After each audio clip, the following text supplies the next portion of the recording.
ओम नमो भगवते वासुदेवाय नमः। आप सभी का दिन शुभ और मंगलमय हो।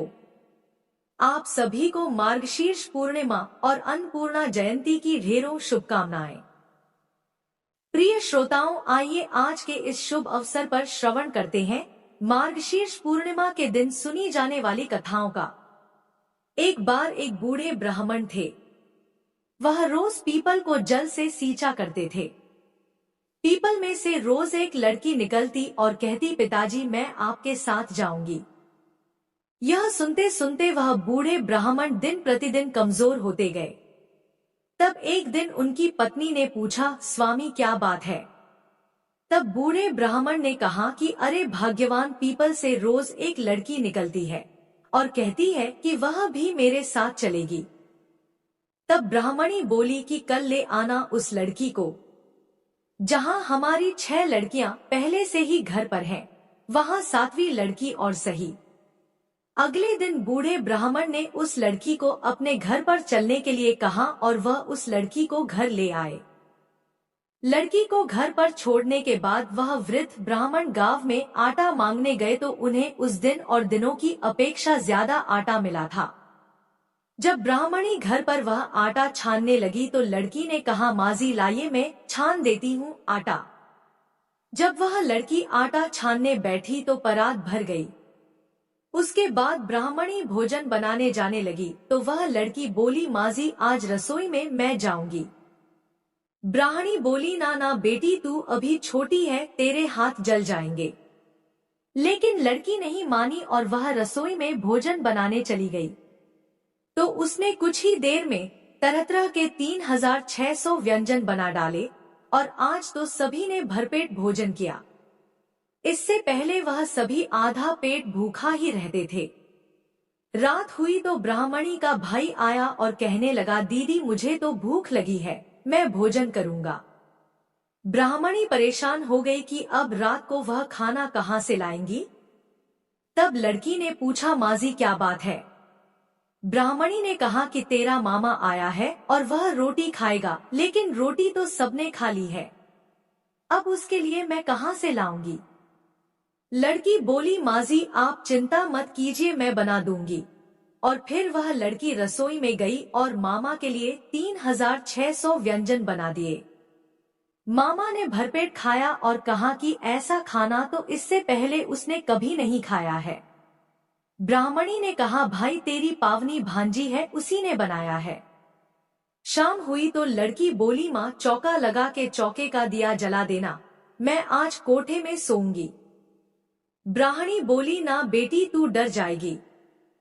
लेकिन वह लड़की बोली, नहीं माजी मैं बिल्कुल भी नहीं डरूंगी, मैं तो अंदर कोठे में ही सोऊंगी। और वह जाकर अंदर कोठे में सो गई। आधी रात को वह लड़की उठी और चारों ओर आंख घुमाकर देखा तो चारों ओर धन ही धन हो गया।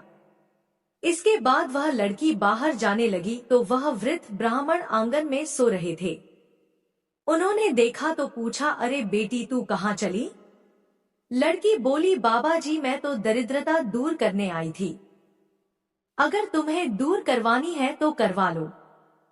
फिर उस लड़की ने आंगन में भी चारों ओर आंख घुमाकर देखा तो चारों ओर धन के भंडार भर गए।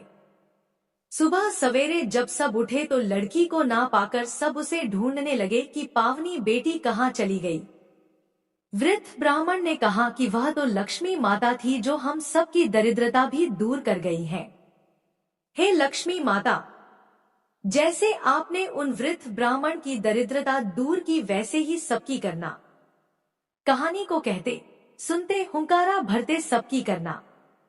एक बार प्रेम से बोलिए लक्ष्मी माता की जय। अब सुनिए 32 पूर्णिमासी व्रत की कथा। द्वापर युग में एक समय की बात है कि यशोदा जी ने भगवान श्री कृष्ण से कहा, हे कृष्ण, तुम सारे संसार के उत्पन्नकर्ता, पोषक तथा उसके संहार करता हो। आज कोई ऐसा व्रत मुझसे कहो जिसके करने से मृत्युलोक में स्त्रियों को विधवा होने का भय न रहे तथा यह व्रत सभी मनुष्यों की मनोकामनाएं पूर्ण करने वाला हो। श्री कृष्ण कहने लगे, हे माता, तुमने अति सुंदर प्रश्न किया है। मैं तुमसे ऐसे ही व्रत को सविस्तार कहता हूँ। सौभाग्य की प्राप्ति के लिए स्त्रियों को 32 पूर्णमासियों का व्रत करना चाहिए। इस व्रत के करने से स्त्रियों को सौभाग्य संपत्ति मिलती है। यह व्रत अचल सौभाग्य देने वाला एवं भगवान शिव के प्रति मनुष्य मात्र की भक्ति को बढ़ाने वाला है। यशोदा जी कहने लगी, हे कृष्ण, सर्वप्रथम इस व्रत को मृत्युलोक में किसने किया था, इसके विषय में विस्तार पूर्वक मुझसे कहो। श्री कृष्ण जी कहने लगे कि इस भूमंडल पर एक अत्यंत प्रसिद्ध राजा चंद्रहास से पालित अनेक प्रकार के रत्नों से परिपूर्ण कातिका नाम की एक नगरी थी। वहां पर धनेश्वर नाम का एक ब्राह्मण था और उसकी स्त्री अति सुशीला रूपवती थी। दोनों ही उस नगरी में बड़े प्रेम के साथ रहते थे।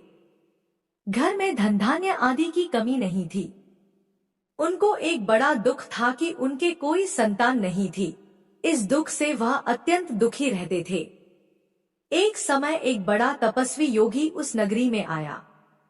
वह योगी उस ब्राह्मण के घर को छोड़कर अन्य सब घरों से भिक्षा लाकर भोजन किया करता था। रूपवती से वह भिक्षा नहीं लिया करता था। उस योगी ने एक दिन रूपवती से भिक्षा न लेकर किसी अन्य घर से भिक्षा लेकर गंगा किनारे जाकर भिक्षान्न को प्रेम पूर्वक खा रहा था कि धनेश्वर ने योगी का यह सब कार्य किसी प्रकार से देख लिया। अपनी भिक्षा के अनादर से दुखी होकर धनेश्वर योगी से बोला, महात्मन, आप सब घरों से भिक्षा लेते हैं परंतु मेरे घर की भिक्षा कभी भी नहीं लेते, इसका कारण क्या है? योगी ने कहा कि निसंतान के घर की भीख पतितों के अन्न के तुल्य होती है और जो पतितों का अन्न खाता है वह भी पतित हो जाता है। चूंकि तुम निसंतान हो, अतः पतित हो जाने के भय से मैं तुम्हारे घर की भिक्षा नहीं लेता हूँ। धनेश्वर यह बात सुनकर अपने मन में बहुत दुखी हुआ और हाथ जोड़कर योगी के पैरों पर गिर पड़ा तथा आर्तभाव से कहने लगा, हे महाराज, यदि ऐसा है तो आप मुझको पुत्र प्राप्ति का उपाय बताइए। आप सर्वज्ञ हैं, मुझ पर अवश्य ही यह कृपा कीजिए। धन की मेरे घर में कोई कमी नहीं, परंतु मैं पुत्र न होने के कारण अत्यंत दुखी हूँ। आप मेरे इस दुख का हरण करें, आप सामर्थ्यवान हैं। यह सुनकर योगी कहने लगे, हे ब्राह्मण, तुम चंडी की आराधना करो। घर आकर उसने अपनी स्त्री से सब वृत्तांत कहा और स्वयं तप के निमित्त वन में चला गया। वन में जाकर उसने चंडी की उपासना की और उपवास किया। चंडी ने 16वें दिन उसको स्वप्न में दर्शन दिया और कहा, हे धनेश्वर, जा तेरे पुत्र होगा, परंतु वह 16 वर्ष की आयु में ही मृत्यु को प्राप्त हो जाएगा। यदि तुम दोनों स्त्री पुरुष 32 पूर्णमासियों का व्रत विधि पूर्वक करोगे तो वह दीर्घायु होगा। जितनी तुम्हारी सामर्थ्य हो आटे के दिए बनाकर शिव जी का पूजन करना, परंतु पूर्णमासी को 32 हो जाने चाहिए। प्रातःकाल हाने पर इस स्थान के समीप ही तुम्हें एक आम का वृक्ष दिखाई देगा। उस पर तुम चढ़कर एक फल तोड़कर शीघ्र अपने घर चले जाना। अपनी स्त्री से सब वृत्तांत कहना। ऋतु स्नान के पश्चात वह स्वच्छ होकर भगवान शंकर जी का ध्यान करके उस फल को खा लेगी। तब शंकर भगवान की कृपा से उसको गर्भ हो जाएगा। जब वह ब्राह्मण प्रातःकाल उठा तो उसने उस स्थान के पास ही एक आम का वृक्ष देखा, जिस पर एक अत्यंत सुंदर आम का फल लगा हुआ था। उस ब्राह्मण ने उस आम के वृक्ष पर चढ़कर उस फल को तोड़ने का प्रयत्न किया, परंतु वृक्ष पर कई बार प्रयत्न करने पर भी वह न चढ़ पाया। तब तो उस ब्राह्मण को बहुत चिंता हुई और विघ्न विनाशक श्री गणेश जी की वंदना करने लगा। हे दयानिधे, अपने भक्तों के विघ्नों का नाश करके उनके मंगल कार्य को करने वाले, दुष्टों का नाश करने वाले, रिद्धि सिद्धि के देने वाले, आप मुझ पर कृपा करके इतना बल दें कि मैं अपने मनोरथ को पूर्ण कर सकूं। इस प्रकार गणेश जी की प्रार्थना करने पर उनकी कृपा से धनेश्वर वृक्ष पर चढ़ गया और उसने एक अति सुंदर आम का फल देखा। उसने विचार किया कि जो वरदान से फल मिला था वह यह है और कोई फल दिखाई नहीं देता। उस धनेश्वर ब्राह्मण ने जल्दी से उस फल को तोड़कर अपनी स्त्री को लाकर दिया। और उसकी स्त्री ने अपने पति के कथनानुसार उस फल को खा लिया और वह गर्भवती हो गई। देवी जी की असीम कृपा से उसे एक अत्यंत सुंदर पुत्र उत्पन्न हुआ, जिसका नाम उन्होंने देवीदास रखा। माता पिता के हर्ष और शोक के साथ वह बालक शुक्ल पक्ष के चंद्रमा की भांति अपने पिता के घर में बढ़ने लगा। भवानी की कृपा से वह बालक बहुत ही सुंदर, सुशील और विद्या पढ़ने में बहुत ही निपुण हो गया। दुर्गा जी की आज्ञानुसार उसकी माता ने 32 पूर्णमासी का व्रत रखना प्रारंभ कर दिया था, जिससे उसका पुत्र बड़ी आयु वाला हो जाए। 16वां वर्ष लगते ही देवीदास के माता पिता को बड़ी चिंता हो गई कि कहीं उनके पुत्र की इस वर्ष मृत्यु न हो जाए। इसलिए उन्होंने अपने मन में विचार किया कि यदि यह दुर्घटना उनके सामने हो गई तो वे कैसे सहन कर सकेंगे। उन्होंने देवीदास के मामा को बुलाया और कहा कि हमारी इच्छा है कि देवीदास 1 वर्ष तक काशी में जाकर विद्याध्ययन करे और उसको अकेला भी नहीं छोड़ना चाहिए। इसलिए साथ में तुम चले जाओ और 1 वर्ष के पश्चात इसको वापस लौटा लाना। सब प्रबंध करके उसके माता पिता ने काशी जाने के लिए देवीदास को एक घोड़े पर बैठाकर उसके मामा को उसके साथ कर दिया, किंतु यह बात उसके मामा या किसी और से नहीं कही। धनेश्वर ने सपत्नी अर्थात अपनी पत्नी के साथ अपने पुत्र की मंगल कामना तथा दीर्घायु के लिए भगवती दुर्गा की आराधना और पूर्णमासियों का व्रत करना आरंभ कर दिया। इस प्रकार बराबर 32 पूर्णमासी का व्रत पूरा किया। कुछ समय पश्चात एक दिन वह दोनों मामा और भांजा मार्ग में रात्रि बिताने के लिए किसी ग्राम में ठहरे हुए थे। उस दिन उस गांव में एक ब्राह्मण की अत्यंत सुंदरी, सुशीला, विदुषी और गुणवती कन्या का विवाह होने वाला था। जिस धर्मशाला के अंदर वर और उसकी बारात ठहरी हुई थी, उसी धर्मशाला में देवीदास और उसके मामा भी ठहरे हुए थे। संयोगवश कन्या को तेल आदि चढ़ाकर मंडप आदि का कृत्य किया गया, तो लग्न के समय वर को धनुर्वात हो गया। तत्पश्चात वर के पिता ने अपने कुटुंबियों से परामर्श करके निश्चय किया कि यह देवीदास मेरे पुत्र जैसा ही सुंदर है, मैं इसके साथ ही लग्न करा दूं और बाद में विवाह के अन्य कार्य मेरे लड़के के साथ हो जाएंगे। ऐसा सोचकर वह देवीदास के मामा से जाकर बोला कि तुम थोड़ी देर के लिए अपने भांजे को हमें दे दो, जिससे विवाह के लग्न का सब कृत्य सुचारू रूप से हो सके। तब उसका मामा कहने लगा कि जो कुछ भी मधुपर्क आदि कन्यादान के समय वर को मिले वह सब हमें दे दिया जाए, तो मेरा भांजा इस बारात का दूल्हा बन जाएगा।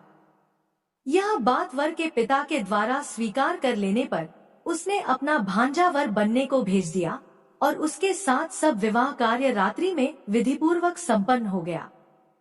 पत्नी के साथ वह भोजन न कर सका और अपने मन में सोचने लगा कि न जाने यह कैसी स्त्री होगी। वह एकांत में इसी सोच में गर्म निःश्वास छोड़ने लगा तथा उसकी आंखों में आंसू भी आ गए। तब वधू ने पूछा कि क्या बात है, आप इतने उदासीन व दुखी क्यों हो रहे हैं। तब उसने सब बातें जो वर के पिता व उसके मामा में हुई थी उसको बतला दी। तब कन्या कहने लगी कि यह ब्रह्मा विवाह के विपरीत हो कैसे सकता है। देव, ब्राह्मण और अग्नि के सामने मैंने आपको ही अपना पति बनाया है, इसलिए आप ही मेरे पति हैं।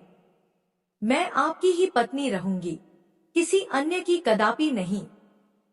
तब देवीदास ने कहा, ऐसा मत करिए, क्योंकि मेरी आयु बहुत थोड़ी है। मेरे पश्चात आपकी क्या गति होगी, इन बातों को अच्छी तरह विचार लो।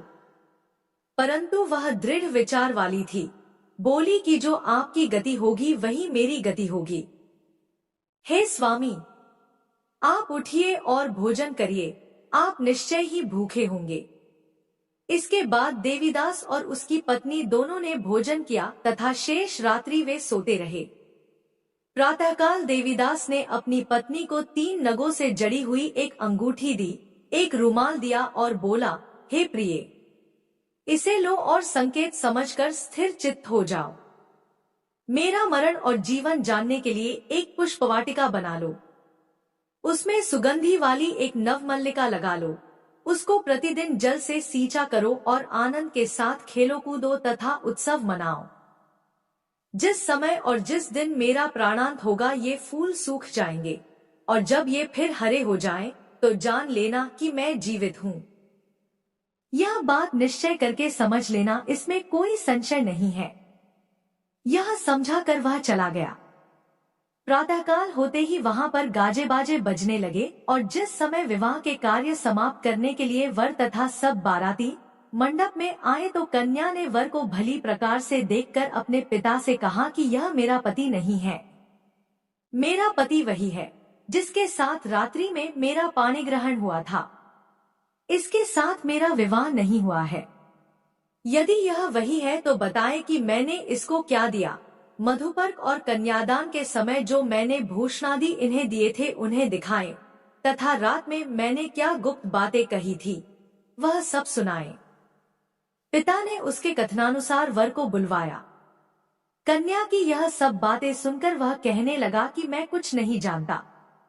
इसके पश्चात लज्जित होकर वहां से चला गया, और सारी बारात भी अपमानित होकर वहां से लौट गई। भगवान श्री कृष्ण बोले, हे माता। इस प्रकार देवीदास काशी विद्याध्ययन के लिए चला गया। जब कुछ समय बीत गया तो काल से प्रेरित होकर एक सर्प रात्रि के समय उसको डसने के लिए वहां पर आया। उस विषधर के प्रभाव से उसके शयन का स्थान चारों ओर से विष की ज्वाला से विषैला हो गया, परंतु व्रतराज के प्रभाव से उसको काटने न पाया, क्योंकि पहले ही उसकी माता ने 32 पूर्णिमा का व्रत कर रखा था। इसके बाद मध्याह्न के समय स्वयं काल वहां पर आया और उसके शरीर से उसके प्राणों को निकालने का प्रयत्न करने लगा, जिससे वह मूर्छित होकर पृथ्वी पर गिर पड़ा। भगवान की कृपा से उसी समय पार्वती जी के साथ भगवान शंकर जी वहां पर आ गए।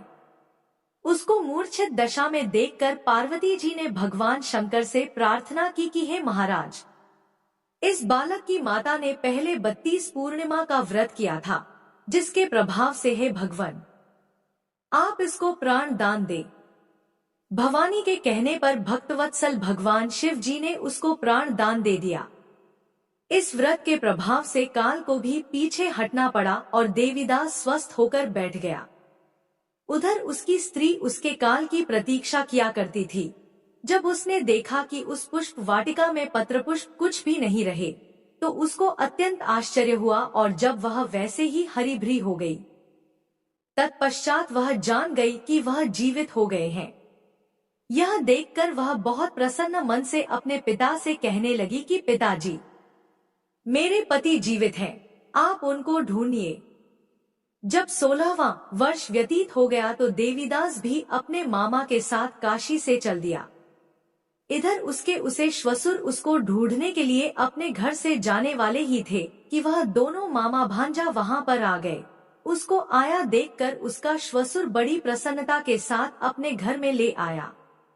उस समय नगर के निवासी भी वहां इकट्ठे हो गए और सबने निश्चय किया कि अवश्य ही इसी बालक के साथ इस कन्या का विवाह हुआ था। उस बालक को जब कन्या ने देखा तो पहचान लिया और कहा कि यह तो वही है जो संकेत करके गया था। तदुपरांत सभी कहने लगे कि भला हुआ जो यह आ गया, और सब नगरवासियों ने आनंद मनाया। कुछ दिन बाद देवीदास अपनी पत्नी और मामा के साथ अपने श्वसुर के घर से बहुत सा उपहारादि लेकर अपने घर के लिए प्रस्थान किया।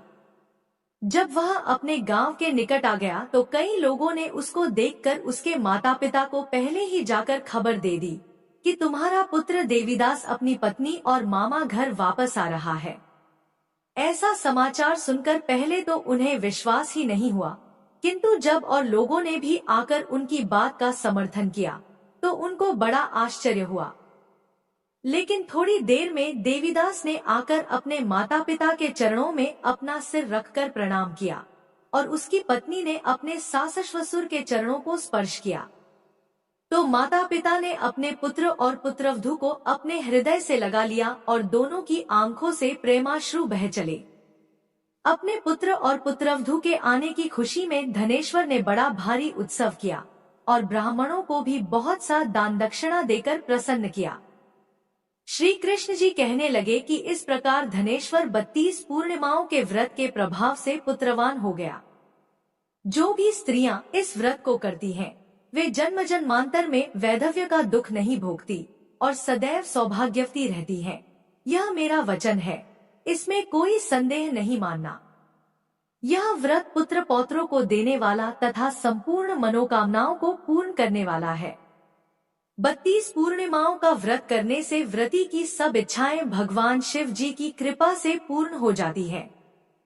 सभी प्रेम से बोलिए श्री कृष्ण भगवान की जय। मार्गशीर्ष पूर्णिमा की जय। प्रिय श्रोताओं, अब सुनिए मां अन्नपूर्णा की कथा। मां अन्नपूर्णा व्रत की कथा के अनुसार प्राचीन समय की बात है। काशी निवासी धनंजय की पत्नी का नाम सुलक्षणा था। उसे अन्य सभी सुख प्राप्त थे, केवल निर्धनता ही उनके दुख का एकमात्र कारण थी और यही दुख उसे हर समय सताता था। एक दिन सुलक्षणा अपने पति से बोली, स्वामी आप कुछ उद्यम करो तो काम चले। इस प्रकार कब तक काम चलेगा?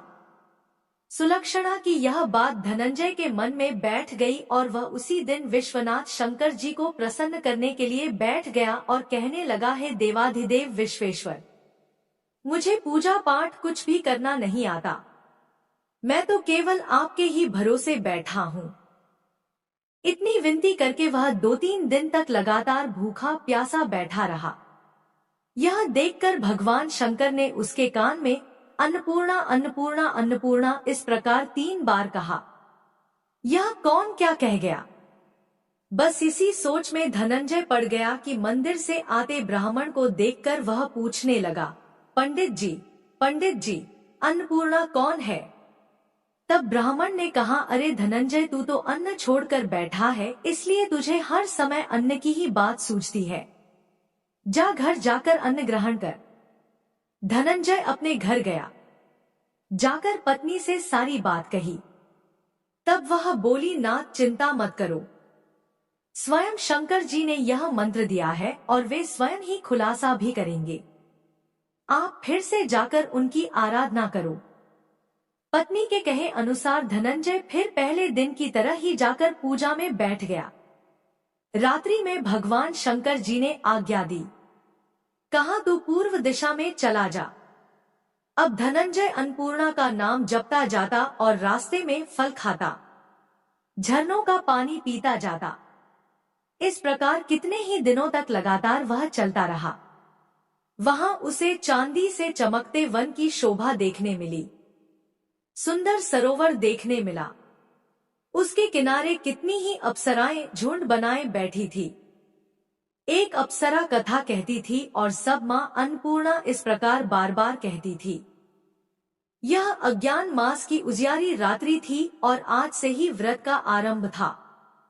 जिस शब्द की खोज करने वह निकला था, वहां उसे वही शब्द सुनने को मिला। धनंजय ने तब उनके पास जाकर धीरे से पूछा, हे देवियों, आप यह सब क्या कर रही हो? तब उन सब ने कहा, हम सब मां अन्नपूर्णा का व्रत कर रही हैं। व्रत करने से क्या होता है और क्या यह व्रत किसी ने किया भी है? इसे कब किया जाए, कैसे किया जाए और इसकी कैसी विधि है? मुझसे भी कहो। धनंजय के कहने पर वे अप्सराएं कहने लगी, इस व्रत को कोई भी कर सकता है। 21 दिन व्रत करने के लिए 21 गांठ वाला सूत लेना।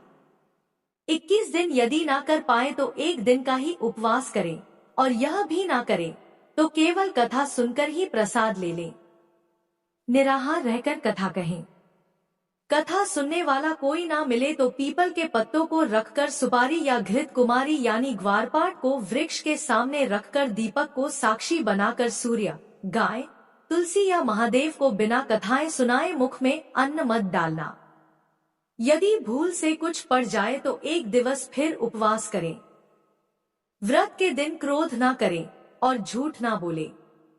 अप्सराओं के द्वारा विधि बताने पर धनंजय बोला, फिर बताइए इस व्रत के करने से क्या होगा?